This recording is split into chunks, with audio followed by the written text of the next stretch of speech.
Hello everyone, and welcome to one of the biggest updates for the Garden of Eyes mod. Over the last year, we have been adding completely new bosses, hundreds of new weapons, armors, spells, and much more into the Garden of Eyes mod for Elden Ring. But today is a different thing. Today is a completely bigger scale project that we have been working on for the last 6 months, and we are proud to present to you the new area that we have added, which is the Zenith of Time. This new area is accessed after killing Dragon Lord Placidusax.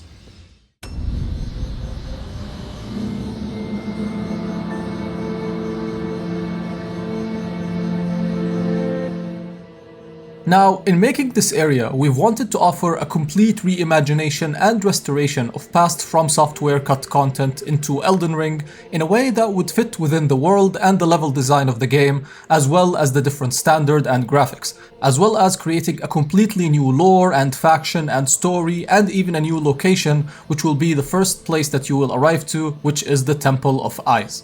In order to progress, you will have to defeat the boss of each region, as you are making your way through this assortment of encounters and gameplay interactions meant to test the player's perception as well as endurance. This fractured pocket of space and time encompasses elements of all that was and will be, and as such you might see many a familiar face as you are making your way towards the end. Now, this entire area can functionally be divided into 4 main segments: the Temple of Eyes, the Sunken Tower of Flame, the Northern Limit, and the Lake of Mud. Starting with the Temple of Eyes, this is a snapshot of a once great civilization pulled outside of time and space, and suspended disharmoniously in the void. Terrain here makes little sense, and while traversal is straightforward enough, you will see here for the first time the traces of the Time Seers, a mysterious faction that is behind your appearance in this realm, which are the Eyes Beyond Time. You will learn much more about them when you play the area and you read the item descriptions and the lore that we have set for them. While the path here is straight, there are plenty of secrets for keen-eyed players to spot and attempt to reach. This is where the players will also be introduced to the new time-altering spells this ancient civilization had harnessed prior to their ruination. It will take a creative mind to get past the powerful debuffs the Time Seers can inflict on the players, and to make your way to the boss of this region in the Cathedral of the Gods, Wraithking Jareel.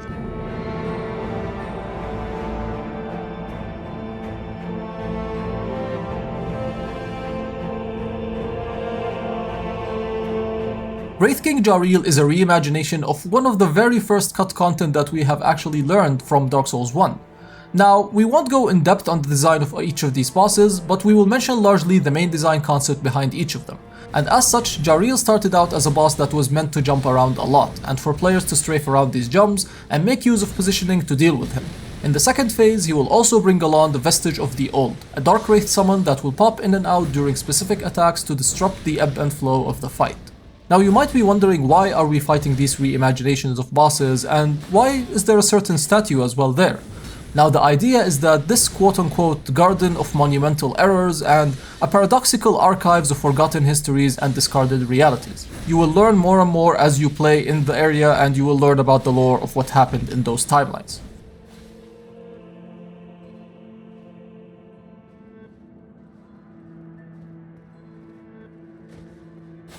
Once defeated, players now have free passage into the Sunken Tower of Flame, an ancient cathedral erected by the old Iron King in a time long past.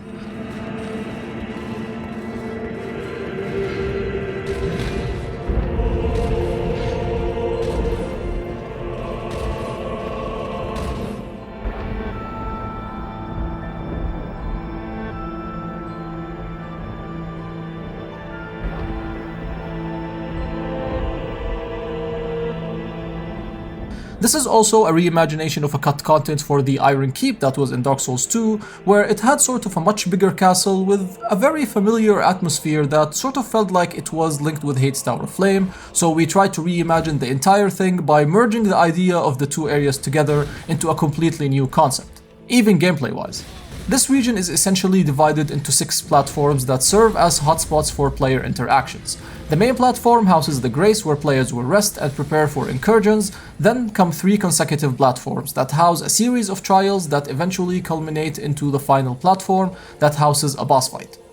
The main idea we wanted for this region was to create a roguelike inspired level design that would not feel intrusive in terms of Elden Ring gameplay loop. Each trial has 3 different variations that will swap between each other in an attempt to keep the experience fresh while also providing different rewards. And each trial variation will result in a fixed, unique one-time reward and a recurring reward for returning players.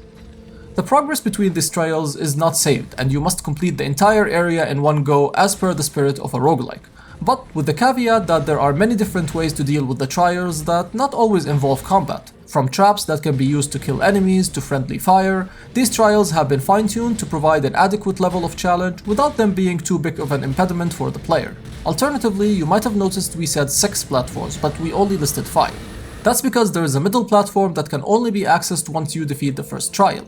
Here, you can keep track of what trial variations you have completed, rest a while, and the observant players will notice the circle of fire near the brazier here, which will allow you to skip the second and third trials for a cost of half of your HP, putting you straight on the path to the boss fight. Just as in the previous area, there will be a huge secret path here for players to figure out, so stay sharp as the rewards are worth it. The final boss of this area is randomized between 2 bosses. The first is one of my favorite cut content that sadly was in Dark Souls 2, which was a concept art for the Dragonriders riding a sort of a T-Rex sort of dragon. However, this was only concept art and we have never seen it, so we decided to reimagine it and restore it here in Elden Ring and make you actually fight it.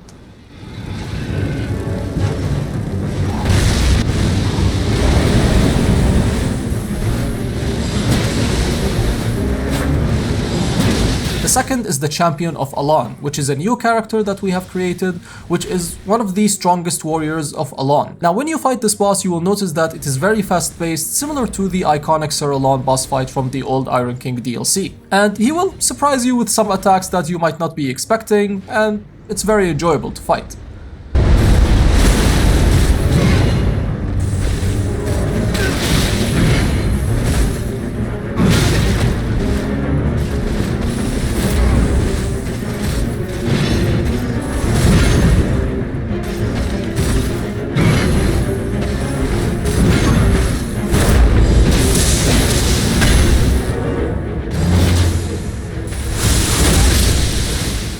Once defeated, you will be able to reset the trials if you want, which will allow you to see the other boss or collect the rest of the rewards in the area, including one for defeating all trial variations. Once players are satisfied with their progress through the area, they have the option of taking the elevator in the boss room to a familiar place shrouded in darkness. This is the Fireless Shrine. The path out of here is a simple puzzle, but the real challenge will be obtaining the loot that is spread around the place, and you will have to be a little bit smart and very keen-eyed to do so.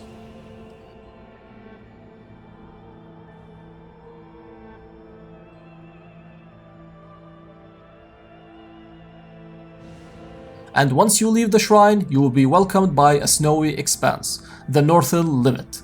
This is one of my favorite cut content in all of Souls history because it is in the first game that actually started the Souls series, and we never got to see it back in the remake sadly, so we decided to completely create a new area with a complete reimagination of what we want or what we think the area would have looked like, which is inspired by the actual level that we found in the cut content.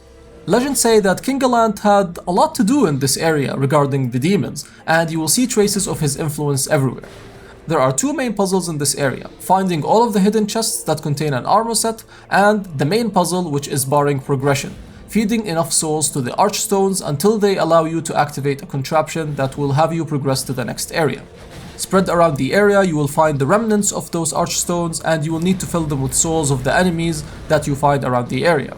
Also, as you can see, we have also reimagined and recreated some of the enemies that were supposed to be in the Northern Limit area.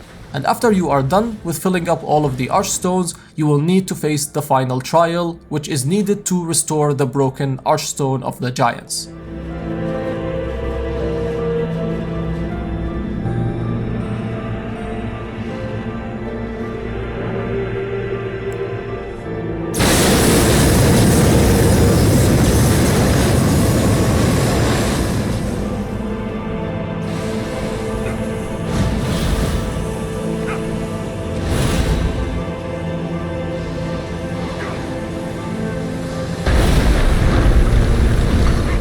In this trial, you will use the souls that you collected to restore the infamous broken Archstone, but you have to fight the spirit of King Alonne.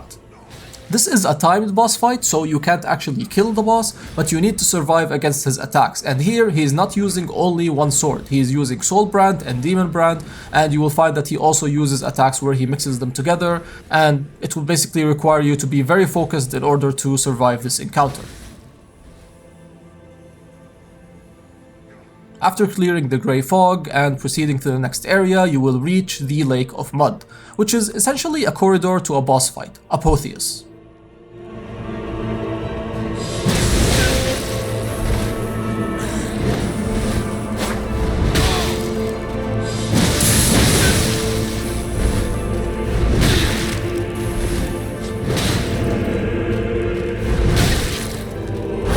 This extremely unconventional mage enemy will wield all kinds of blood and cosmic magic in order to prevent you from finding the mastermind behind this entire area.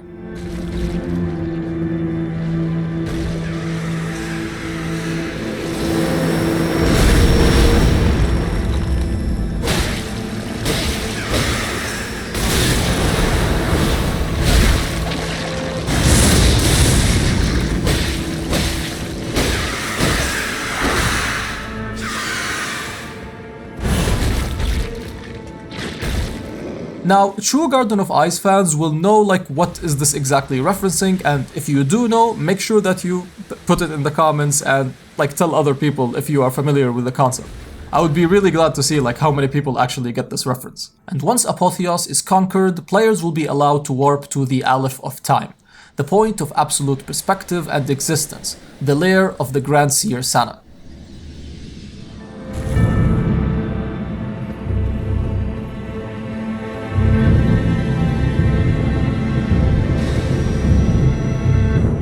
This boss has been an immense departure from the usual Elden Ring design, opting to instead try to simulate an MMO raid boss.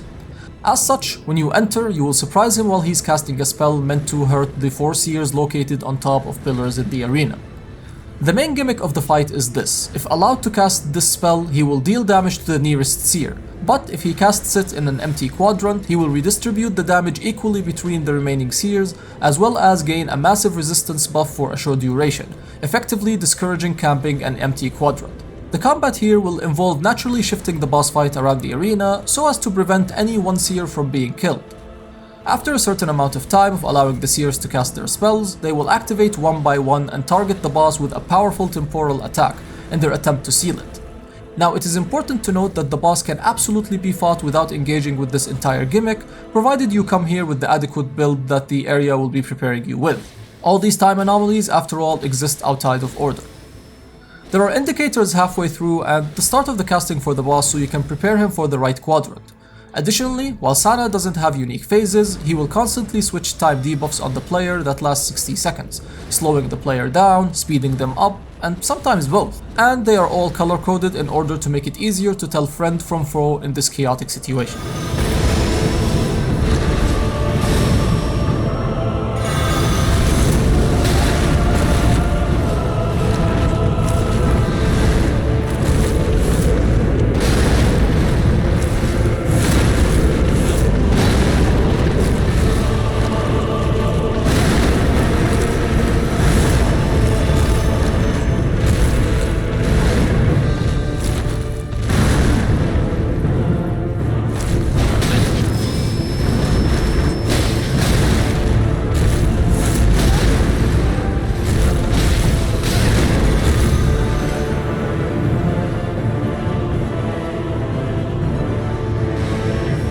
Now, we have shown you the general idea of the area, however there is a lot of secrets, new items and weapons and armors, new spells and new talismans that completely change up the game that are in this area as well. And this completely new area, alongside everything that the Garden of Ice mod has to offer, including new classes, dynamic difficulty and starting locations, the new weapons, the new armors, the spells, and the new roundtable hold area, it is all in early access currently on our Patreon. So if you want to play this Overhaul mod now and support the amazing team that has been able to deliver such great content for you guys, which you can check all of their social media in the description, none of this would have been possible without the great collaboration that our team has been doing. And there is still even much more stuff coming soon for the Garden of Eyes Overhaul mod. We have also created a new wiki that contains all of the stuff that the mod has to offer, which you can access from the link in the description, or you can access it directly from the game by using the Codex of Time item.